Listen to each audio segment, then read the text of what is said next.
Olá, abençoado, tudo bem? Hoje queria bater um papo com você sobre uma das grandes mulheres da história do povo de Deus, Esther, Rainha Esther. Veja, é preciso a gente olhar um pouquinho também para a história, para os dados históricos, né? Por volta de 530 a.C., Nabucodonosor, rei imperador da Babilônia, invadiu Israel e levou para a Babilônia todo o povo de Israel. E lá ficaram cerca de 50 anos, quando Ciro, o rei da Pérsia, invadiu a Babilônia e tomou conta. E disse: olha, vocês que são de Israel, vocês judeus, você não quero guerra, briga com vocês. Então, aqueles que quiserem voltar para Israel, pode voltar. Quem quiser ficar, tudo bem. E enquanto estavam lá em Israel, na Babilônia, que passou a se chamar Pérsia, nasceu a menina Esther, hebreia, israelita, judia. Esther cedo perdeu os pais e órfã foi criada pelo primo Mordecai. Mordecai criou Esther como se fosse sua filha. E eles moravam na capital persa, na época chamava-se Suzã. O rei, na época, morreu Ciro, veio Assuero. Assuero é o nome do rei na Bíblia. Para os livros de história, você já deve ter ouvido falar o rei Xerxes, mesma pessoa. Tá? O rei deu um banquete para 127 províncias que ele governava, e pediu à sua esposa que viesse com ele.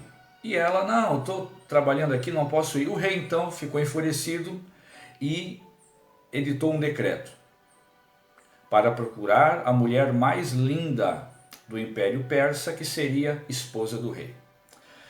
E levou-se um ano procurando as mulheres, embelezando elas, para que elas passassem na frente do rei. E o rei fala: não, é esta aqui que eu quero por esposa. E veja, Esther, a hebreia, a judia, foi ela que foi escolhida pelo rei para ser sua esposa. Diz a palavra de Deus, a mulher mais linda do reino. Só que na época, o rei nomeou Amã, o seu braço direito. Só que Amã era amalecita. Se lembra que o povo de Israel não se dava com os amalecitas, porque lá no começo, quando Israel saiu do Egito, estava entrando na terra prometida, Israel não queria briga, queria apenas passar por dentro do território dos amalecitas, e eles disseram: não, aqui o povo de Amaleque não vai liberar vocês para passar. Então houve uma guerra. Aquela guerra onde Moisés, quando levantava os braços, o povo de Israel vencia. Quando ele cansava, baixava os braços, Amaleque vencia. Então colocaram Moisés sentado numa pedra, e um homem de um lado e o outro de outro, seguravam os braços de Moisés levantados, e assim Israel venceu, passou, e é o povo que nós conhecemos até hoje. Por esta rixa com a amalecita, Amã obrigou Mordecai, primo de Esther, a reverenciá-lo. Mordecai, como judeu, falou: não, que é isso? És apenas um homem como eu? A partir dali, Mordecai começou então a querer fazer a cabeça do rei Assuero contra o povo de Israel, contra os judeus. E conversa vai, conversa vem, né? O rei acabou cedendo às vaidades de Mordecai e decretou, então, a partir de hoje, a sorte dos judeus está lançada. Quando Mordecai quiser, pode exterminar o povo judeu. Sabendo disso, sabendo do plano de Amã, Mordecai, primo de Esther, falou com ela.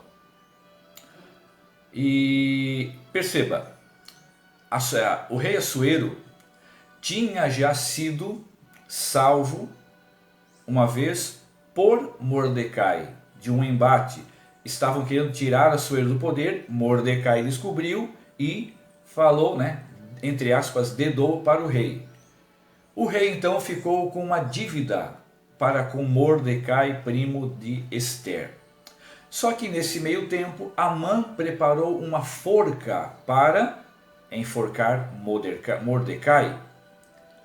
O rei chegou para Amã e disse: Amã, meu braço direito, se você tivesse uma pessoa no reino que fosse seu amigo, que já tivesse lhe salvo a vida, a coroa, o que é que você faria? Ah, meu rei, disse Amã, né, querendo ganhar as graças do rei Assuero.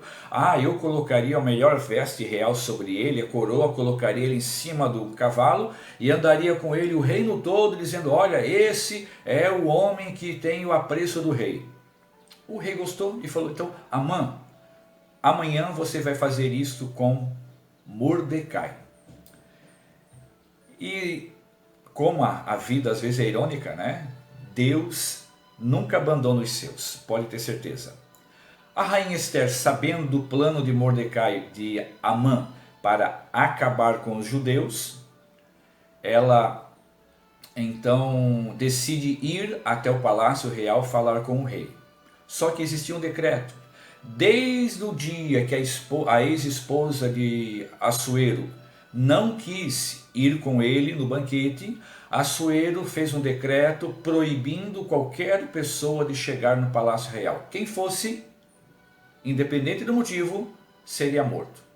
Sabendo disso, a rainha Ester pediu que os seus servos e que todo o povo judeu que morava na Pérsia, que eles se colocassem em jejum e oração. E ela iria adentrar no palácio real, pedir ao rei clemência. E assim foi. Quando Ester chegou no palácio real, que os soldados já partiram para cima dela, o rei, olhando, viu que era sua rainha, levantou o cetro e disse: deixem passar. A rainha Ester contou então o plano de Amã, e o rei usou a mesma forca que Amã tinha preparado para matar Mordecai, para matar o próprio Amã. Foi então uma grande libertação para o povo de Deus. Este dia então, todos os anos, em Israel, os judeus passaram a comemorar a festa do Purim, a libertação de um perigo de morte. Ainda hoje, lá em Israel, nos dias de carnaval, eles celebram a festa do Purim. Você percebeu? A rainha Ester era a prefiguração de Nossa Senhora. Rainha Ester que foi até o rei para interceder pelo povo. Não é isso que Maria, mãe de Jesus, faz todas as vezes que nós pedimos? Quando nós pedimos a Maria, ela vai até o rei Jesus e pede por nós. Espero de coração que tenha te ajudado a entender um pouquinho o livro de Ester e mais do que isso, a entender que se não fosse a intercessão da rainha Ester, Israel não existiria mais e muito menos o cristianismo estaria no nosso meio. O Senhor te abençoe, Ele que é Pai, Filho, Espírito Santo. Amém.